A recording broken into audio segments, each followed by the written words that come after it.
Um país esquecido, apontado apenas quando se fala de golpes e instabilidade política ou até de narcotráfico. No entanto, a Guiné-Bissau é muito mais do que isso. Podia ser um país rico e próspero, com investimentos nas pescas, na agricultura ou no turismo, por exemplo. Apesar da instabilidade política, algumas centenas de portugueses fazem vida e negócios na Guiné-Bissau. Uma equipa de reportagem da TVI viajou pela Guiné, de Bissau a Bafatá, de Cacheu ao arquipélago dos Bijagós.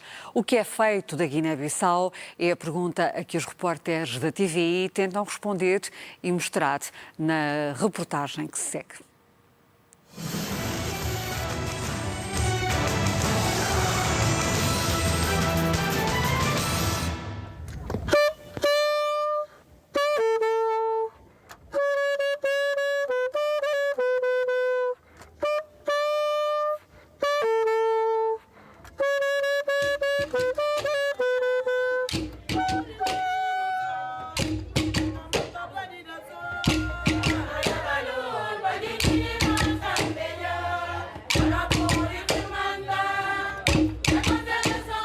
Guiné-Bissau.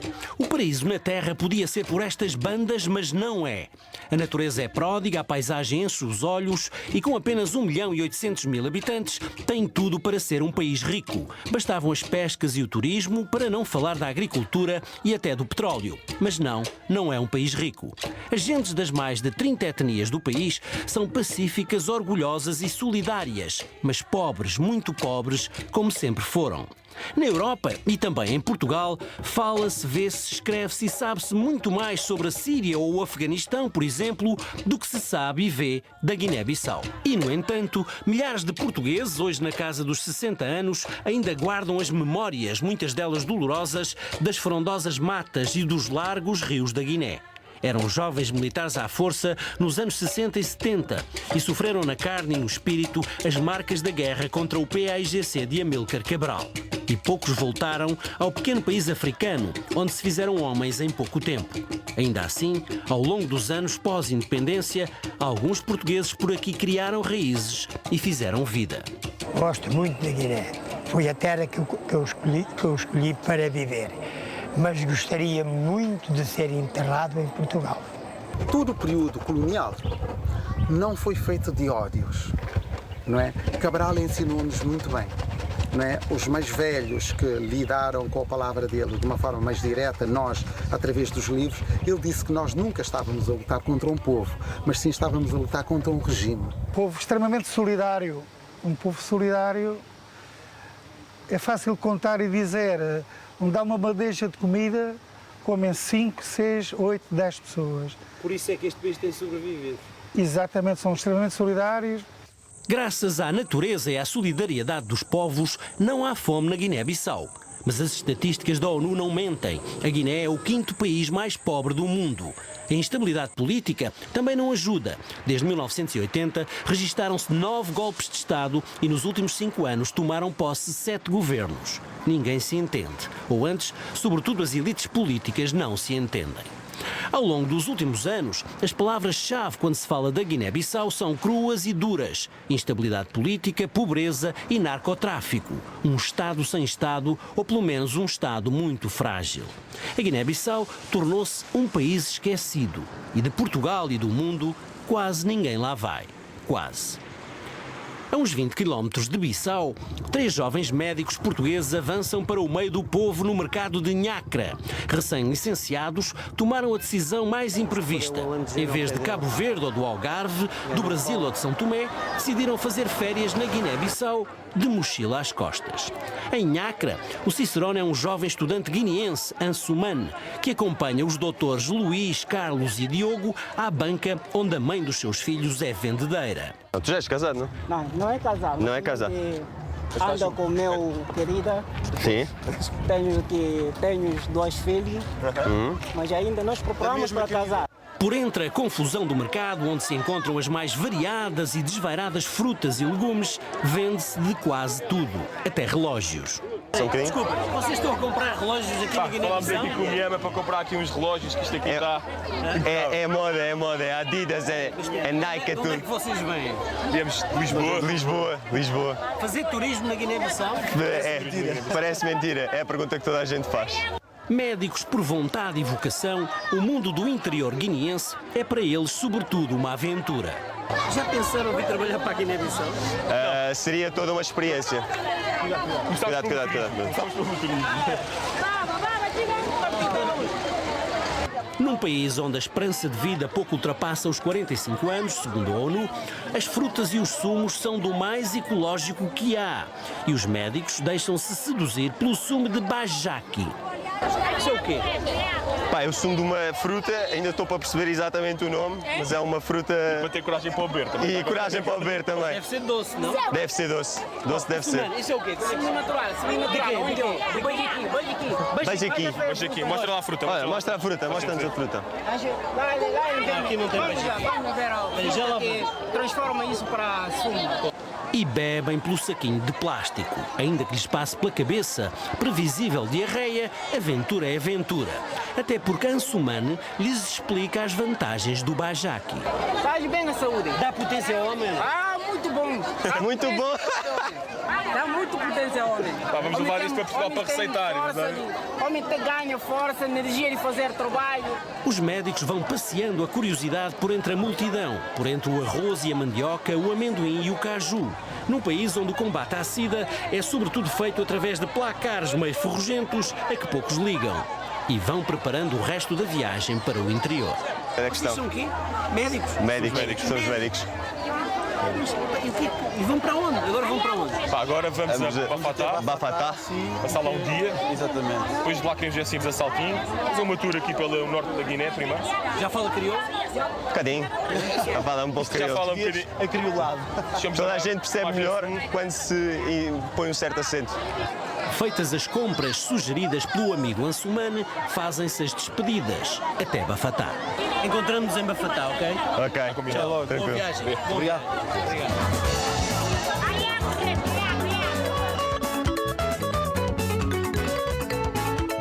Nos terrenos alagadiços a caminho de Bafatá, nas chamadas bolanhas, os homens vão colhendo o arroz, a base da alimentação do povo. A média da população guinense, com agregado familiar entre 6 a 12 pessoas, a maior preocupação que tem é como dar uma refeição quente pelo menos por dia. E é arroz. E, no entanto, paradoxalmente, a Guiné-Bissau foi obrigada a apostar nos anos 80 na monocultura do caju. E o país, hoje, até tem de importar arroz da Ásia, sobretudo do Paquistão e da Tailândia. Não há fome na Guiné-Bissau? Não há fome na Guiné-Bissau, mas há má nutrição na Guiné-Bissau. O que é mais perigoso disto é que, independentemente dessa capacidade de dar arroz, que é alimento básico da alimentação nacional, faz com que a própria produção de monocultura de caju, a dependência de arroz, torna a Guiné-Bissau também dependente do mercado externo. O sociólogo Miguel Barros e a ONG a que pertence entraram na luta pela preservação do melhor que a Guiné tem e tentam fazer jus ao nome, Tiniguana, que quer dizer esta terra é nossa.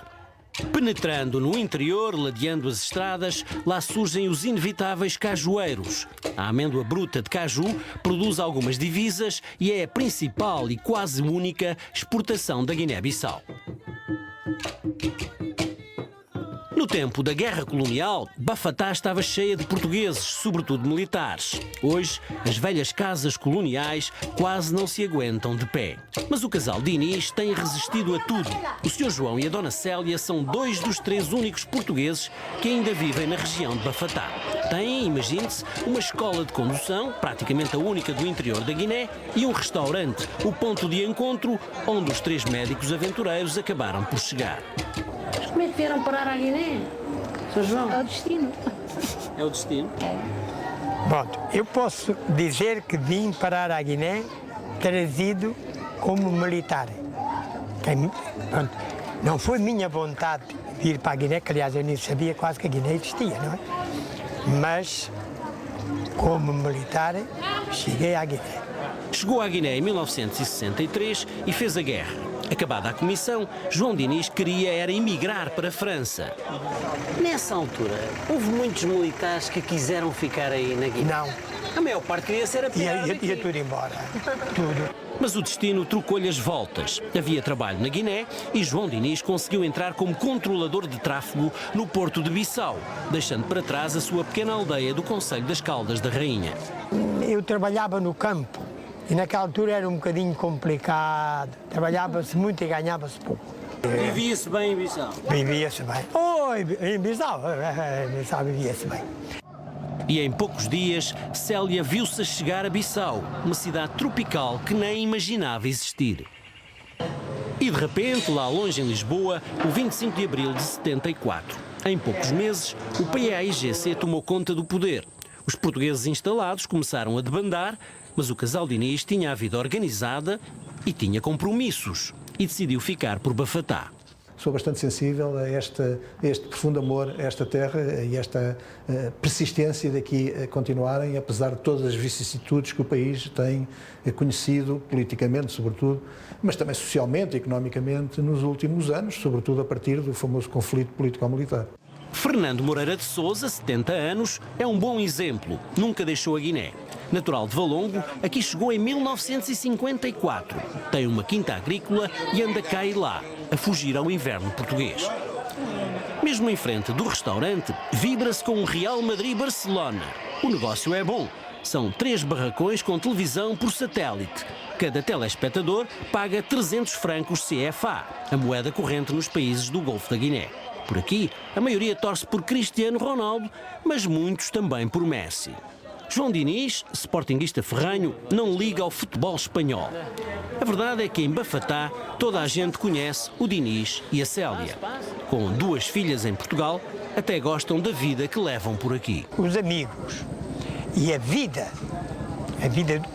diária que nós temos cá, eu penso que não será tão fácil em Portugal. João Diniz vai explicando aos jovens médicos o melhor caminho para Saltilho, mais lá para o interior. Ele que já calcorreou toda, mas toda a Guiné-Bissau.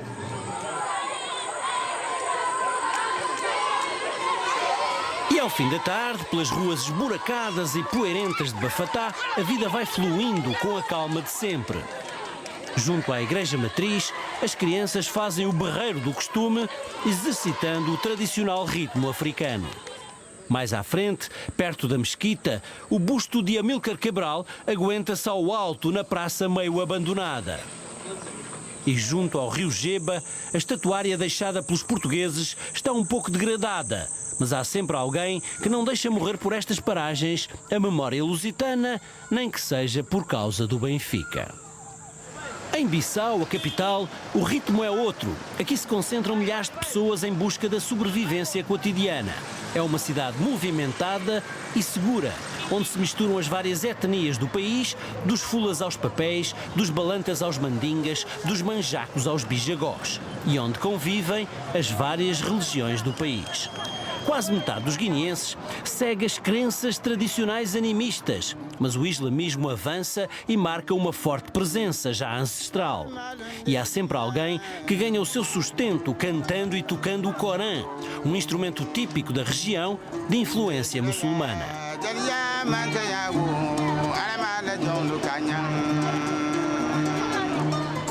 Apenas 20% dos guineenses, sobretudo os mais letrados, seguem as religiões cristãs. Na missa dominical católica, os sons e os cânticos são outros, mas também vincadamente africanos. Juca Delgado, grande compositor, instrumentista e professor de música, regressou há pouco tempo à sua Guiné natal. Viveu muitos anos em Portugal, andou pelo mundo e, entre muitas outras coisas, é também o ensaiador do coro da Catedral. Alguns guineenses que saíram há muitos anos do país e que se ingraram sobretudo em Portugal estão a regressar à Guiné. É o caso de Nelson da Gama, que muitos portugueses conhecem simplesmente por Tony. Em 1991, Tony foi campeão mundial de futebol de sub-20 por Portugal, companheiro de João Pinto, Rui Costa, Figo e companhia. Um feito histórico para Portugal e para este luso-guineense que saiu de Bissau com 16 anos diretamente para o Futebol Clube do Porto. Consideras-te um luso-guineense, ou só um português, ou só um guineense? Considero-se um filho do mundo, para servir e deixar uma marca positiva no mundo. Tony, agora quarentão, tem 4 filhas, todas nascidas no Porto. Já falam à moda do Porto. A mais velha assim, a Andreia. A Andreia é mesmo tripé. Mesmo. As filhas nunca vieram à Guiné-Bissau. Já são tripeiras, mas hão de vir um dia. Quem também há de aparecer por aqui um destes dias são os amigos Rui Costa, Figo, Peixe ou João Pinto. Eles nunca vieram à Guiné? Nunca os convidaste para vir à Guiné? Estou a pensar convidá-los para vir e eles mesmos já me lançaram um repto que estão à espera da minha convite. Tony é assessor do ministro para a área do desporto, agora que a Guiné-Bissau até foi apurada para a fase final do CAN, o Campeonato Africano de Futebol. E sente-se bem na sua terra, ainda que com saudades da família e do Porto. Mas tu sentes-te bem aqui na Guiné? Sinto-me porque estou a tentar deixar o meu legado positivo para a Guiné. No teu país, na Guiné. No dia que eu não tiver fisicamente presente, mas que recordam, que tenham saudades, que fizeste alguma coisa pela tua terra? Sim, senhor. Aqui em Quinhamel, as ostras são rainhas e senhoras apanhadas em braços de mar numa região de rara beleza a uns 15 km de Bissau. E é em Quinhamel que se registra o reencontro do regressado Juca Delgado, o homem da música, com o seu amigo Tony, o regressado homem do desporto. Há que tempos! Ainda não se tinham visto desde que voltaram à Guiné e os dois trocam conversa sobre projetos de futuro. Então, gostaria de dar formação à banda militar. É uma coisa super importante. A música e os músicos da Guiné são do melhor que há em África e até no mundo, mas não têm formação musical nem o devido marketing. Juca, que foi bolseiro da Fundação Gulbenkian e produziu dezenas de discos na Europa, quer fazer alguma coisa pela música do seu país. E não só. Então eu entendi que eu tinha que trazer também essa informação, esse conhecimento que me deram lá para deixar os nossos jovens aqui que são super talentosos. Mas falta-lhes enquadramento, não? Exatamente, falta o enquadramento, falta no fundo um pouco essa questão, essa cultura geral.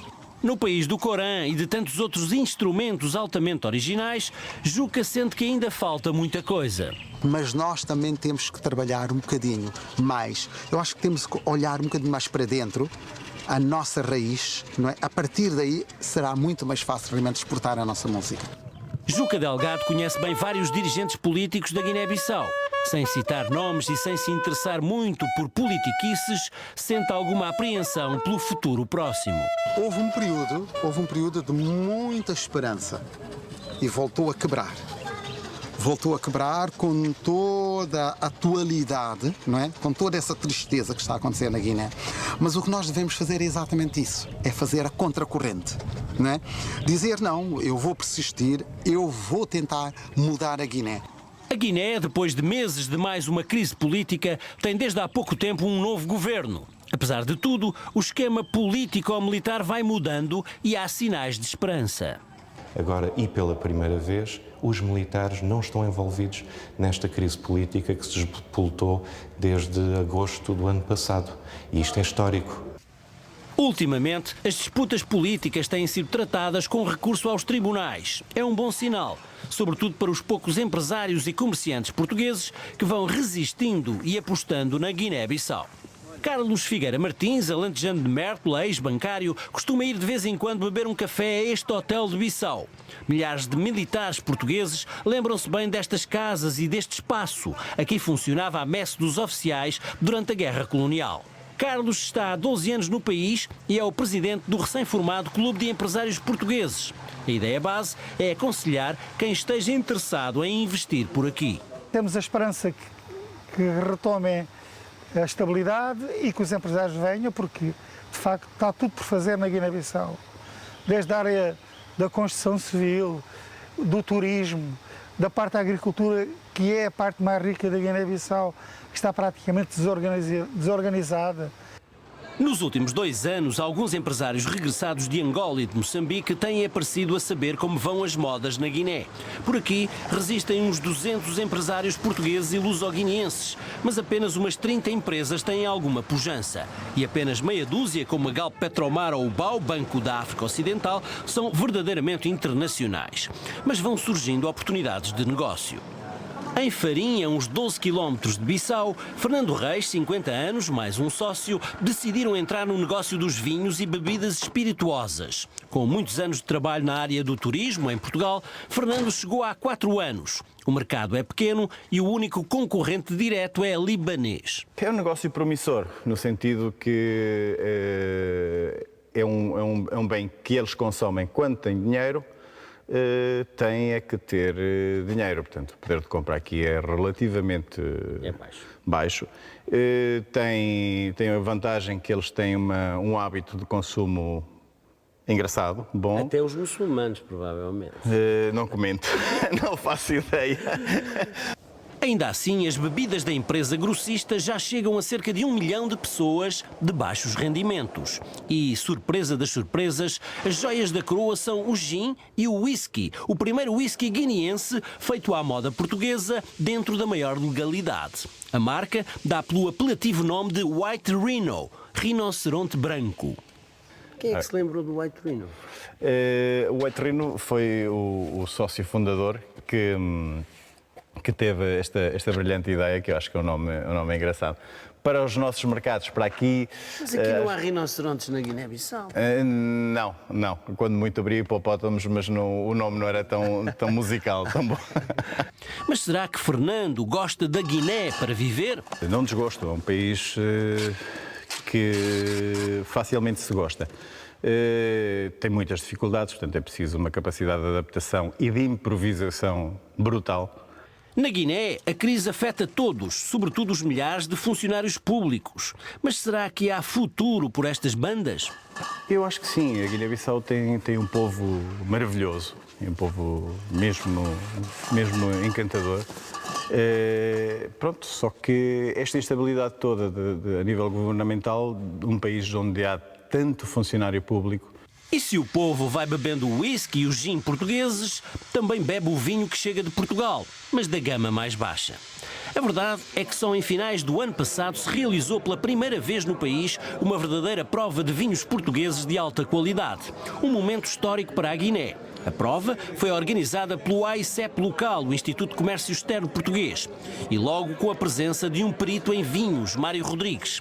As elites locais, e não só, compareceram em força, e até por lá passou a embaixatriz da China, país com forte presença na Guiné-Bissau.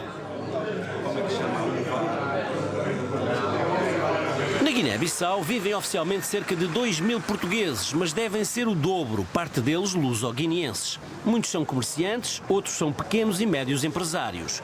Para além da China, Portugal é o maior parceiro bilateral em termos de cooperação. Há um ambicioso plano estratégico de cooperação a 5 anos, com a educação e a saúde como prioridades, para além da tradicional cooperação técnico-militar e policial. Portugal, onde se encontram alguns milhares de imigrantes guineenses, legais e ilegais, é ainda a miragem preferida de muita gente. Vários dias por semana, em frente da Embaixada em Bissau, são longas as filas para entregar pedidos de visto para Lisboa, até porque os funcionários não dão para as encomendas e os nervos vêm ao de cima. Eu, com 69 anos, há 32 anos eu vivo nessa cabine. E não tem? Não, eu vivo nessa cabine, eu sou portuguesa. Mas eu tenho pena de povo aí. Por que o povo anda a sofrer aqui? Dona Muscuta Sani explica que há quem durma na rua à porta da embaixada e cada um tem a sua história, bem ou mal contada. E os poucos funcionários da imigração precisam de confirmar tudo. Somos portugueses, somos colônia portuguesa. Por que o povo anda a sofrer aqui? E quanto tempo é que leva o visto? Olha, eu tenho aqui vistos há 1 ano. Eu fiz aqui 1 ano. Aí, eu queria regressar para Lisboa. Eu não vivo cá. Tem lá família? Tenho filhos lá, tenho lá família. E não consegue ver os filhos? Não, e agora?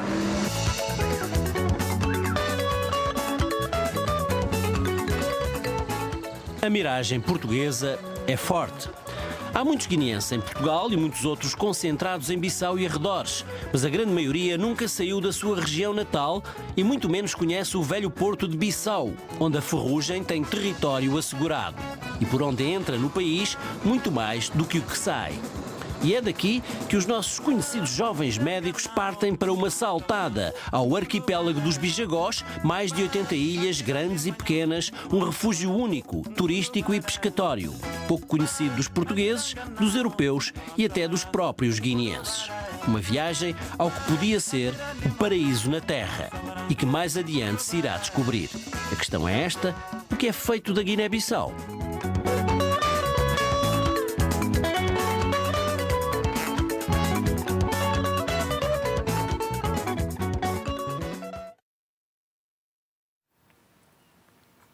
Esta é a primeira parte deste Repórter TVI. Amanhã, no Jornal das 8, na segunda parte desta reportagem, vamos continuar a responder à pergunta: o que é feito da Guiné-Bissau? Boa noite, até amanhã.